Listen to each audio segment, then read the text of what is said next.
Hey, this is John with Durham Builds, Build with Heart. Today we're in Kingston, Washington, out here in Jefferson Beach, beautiful Jefferson Beach, and we're building a wheelchair ramp. See, here we have an old wheelchair ramp. It's a little abrupt. This here is kind of annoying. So the wheels go over it and it's not smooth at all. But the real culprit here is where it goes into the door, and that threshold is horrible. So we need to tear apart this deck. We're gonna do the same footprint. We're gonna move it over a little bit, maybe expand the deck, and just make it smoother, make it better. While we're at it, we're gonna go ahead and do a skim coat of some concrete right here to make it a nice smooth transition as well. But let me just show you what's going on with the structure in here. This is really old, it's all rusted. The nails are rusty and it's falling apart. But I see this pretty often. So if this deck could kill somebody if it was way up high, if it was like more than 4 or 5 feet or whatever. If this is pretty common to see a ledger board, this board right here, connected to the house. It's pretty common to see it connected with just a few nails. And the problem with that is nails have shear strength going up and down, but it doesn't hold the board in the wood, if that makes sense. So it over time it pulls off the house like that. See that gap? And if that was the whole deck could drop. And if there was, of course, like a 2-story deck, that would be no bueno. I don't know what this is about, but whoever built it didn't even put the post on concrete. It's pretty much just kind of floating here. So yes, so we're gonna go ahead and rebuild it out of pressure treated wood. There's some serious codes around wheelchair ramps, and we want to you need to put a rail on it, or we need to put a platform on either end. This is only like 10 inches off the ground, so it's not a huge worry there. Here is a closer look at your ledger board. As you can see, it just has a bunch of rusty nails sticking out of it, and it was pretty easy to take off. I just got a crowbar back there and it popped right off. And right here where the ledger board was nailed right up against the house with no spacers, that is what causes rot. So the water has nowhere to go. So typically you want to put some donuts on there and hold it off the house so water has a place to escape. And that would be the correct way to do a ledger board. And then you want to secure it with either lag bolts or, I don't know, leg bolts. Okay, I just finished putting the donuts on the ledger board. So these right here are the spacers. And what they do is they hold the ledger board off the house, off the siding right there, so that it doesn't trap water and rot it out. And this is a leg bolt, and we're gonna pre-drill a hole, and then we're gonna put the leg bolt through the donut and through the ledger, and it will hold it and secure in place. Well, we put in a full day's work in the hot sun, and we got quite a bit done. So we got the ledger board all bolted on. Take a look right here. There's your donut. Ooh, it's hard to see. There's your donuts, sandwiched between the ledger and the house. And then this is what we call overbuilt, and we, as well as the bolting of the ledger, we also put a concrete post in the corners, because why not? So it's 2 fail safes. There's one over there, and we just stuck these posts right onto the existing concrete sidewalk. And you see how I cut them at an angle right here?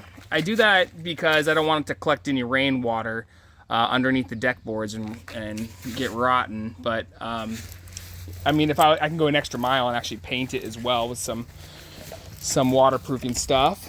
And yeah, so this is the basic framing. I got these, I got a little landing pad here, and then right here where it goes into the door, I'm gonna have to do a sort of transition strip so that it's a nice flat entrance. And there's nothing impeding the wheels from rolling down this here ramp. And so the code is 1 inch per foot of rise over run. So so this is 8.5 inches right here, this drop. So right there is 8.5 inches, right? So over 5 feet, over 5.5 feet, we would be out of code. But it's actually, when it's a powered wheelchair, you can go 1.5 inches per foot. So we're right there within the margins. So we're all good.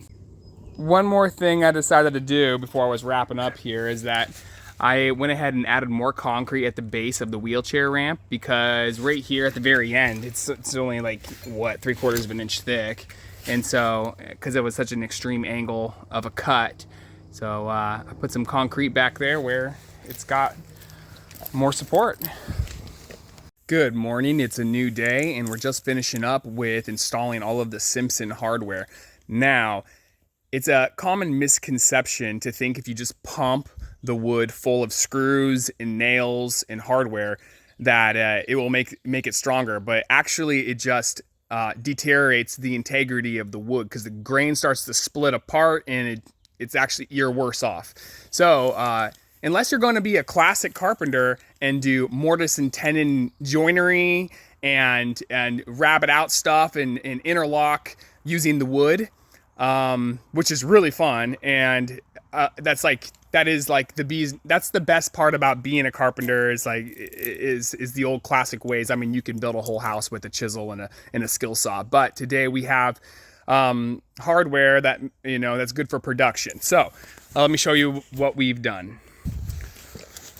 All right, so these are hangers on the joists, and the hangers, you can put glue underneath them so it doesn't creak, and then you put these are called SDS screws, these ones right here, SDS screws, and they're just as good as a Tico nail. And then these are just rated for the hardware, and they're really strong. So here let me just take you on a little tour of all the hardware. Now a inspector, this is what they're looking for. And a lot of times inspectors will just ask for more hardware even when it's not needed. So we just go all out. And this is solid, it ain't going nowhere. And last night we poured a little more concrete right here just to kind of give the wheelchair ramp some support. And now we're gonna start decking. Just finished with the ramp portion of the project, so let me show you a couple things. All right, so the lip right here, you see how this is a different kind of pressure treated wood? Well, this is ground rated. So we're gonna do a little bit of a concrete, I'm gonna do a skim coat of concrete to do the last little bit of the ramp, and that'll be a nice smooth transition there. And then if you look here, you can't see it because of the shadow, but if you look here, you notice that there's like an 1/8 inch to 1/16 gap all the way up. And that's because wood is alive and it breathes and it moves around on you. So you have to give yourself just a little bit of room so that it doesn't get so tight that it starts to buckle or push the rest of the structure around. And we did a little tapered cut on the table saw to make this flat and in plane with the rest of the platform here. And then right here, we're gonna figure out what we're gonna do here. I'm probably just gonna either do some aluminum or piece in a custom piece of wood for the transition into the house. What do you think? All right, we're all finished. And here is the final product. All right, so we did a little bit of concrete for the transition right here. It seemed to make sense. Easiest thing and most sturdy. And we pieced in a little bit of wood here at the door threshold, and it's finished.